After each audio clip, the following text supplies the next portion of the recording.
Laymen's evangelical fellowship స్థాపకులు దానియేల్ గారు 1956వ సంవత్సరం డిసెంబర్ 22వ తేదీన చేసిన ప్రసంగము. వాక్య పఠన భాగము లూకాసు వార్త 2వ అధ్యాయము మొదటి 35 వచనాలు. యోసేపు మరియలు యేసును గూర్చి చెప్పబడిన విషయాల పట్ల ఆశ్చర్యపడ్డారు. ఒక సంఘటన తరువాత మరి ఒక సంఘటన వారికి శిశువును గూర్చిన ఒక నూతన ప్రత్యక్షతను మరియు వారి మీద ఉన్న బాధ్యతను గూర్చిన ఒక నూతన గ్రహింపును తెస్తూ ఉన్నాయి. ఒక గొప్ప కుమారుని కలిగి ఉండుట ఒక గొప్ప బాధ్యత. తల్లిదండ్రులు అర్హులుగా మరియు ఆత్మీయంగా జాగ్రత్తగా ఉండవలసి ఉన్నారు.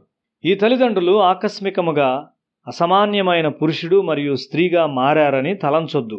ఎంతో తర్బీదు వారికి ఇవ్వబడింది.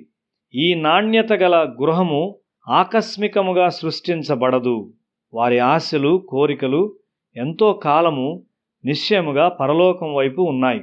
వారి యవ్వనములో పరిశుద్ధత కొరకు వాంఛ మరియు దేవుని వాక్యం పట్ల గొప్ప విధేయత కలిగి ఉండినారు. వారు స్పష్టముగా ఇతరుల కంటే వ్యత్యాసమైన వారుగా ఉండవలసిన వారై ఉన్నారు. యేసు పెరిగిన కుటుంబము సామాన్యమైన కుటుంబం కాదు. మరియ యోసేపులు ఆ పరిపక్వతకు వచ్చుటకు ఎంతో తర్ఫీదు ద్వారా వెళ్ళిరి. వారు ఏ విధమైన కృత్రిమము లేని సామాన్య ప్రజలు. ఒకరి జీవితంలోని ఆత్మీయ ఎదుగుదల మరియు దేవుని కొరకు వారు సాధించినవి వారి యవ్వన దినాల్లో వేసిన పునాది మీద ఆధారపడి ఉండును. అజాగ్రత్త గల యవ్వనం తరువాత ఈ స్థాయి గల ఆత్మీయ గృహాన్ని నీవు కట్టలేవు. మరియ యోసేపుల నమ్రత మరియు గొప్పతనాన్ని చూచి నేను ఆశ్చర్యపడుతూ ఉంటాను.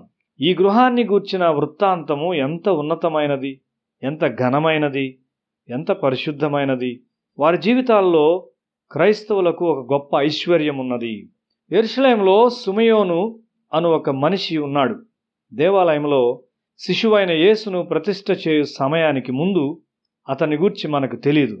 అతడు తన భక్తిని ప్రదర్శించుకొనకుండా నెమ్మదిగా ఉండి ఉంటాడు. అతడు న్యాయవంతుడు మరియు భక్తి గలవాడు. ఇశ్రాయేలులో 400 సంవత్సరాలు ప్రవక్త లేడు. ఆకస్మికముగా మనము సిమెయోనును చూస్తాము. అతడు తన జీవితంలో దేవుని వాక్యం యొక్క గొప్ప నెరవేర్పును చూచుటకు ఆశించుచున్నాడు. దేవుని వాక్యమును చదువుచు దానిని ధ్యానించు ప్రతి మనిషి దేవుని మనసును గూర్చి దర్శనాన్ని కలిగి ఉండును. మానసిక శక్తిని వృద్ధి చేసుకునుట వలన ఇతరుల మనస్సును చదువుట సాధ్యం.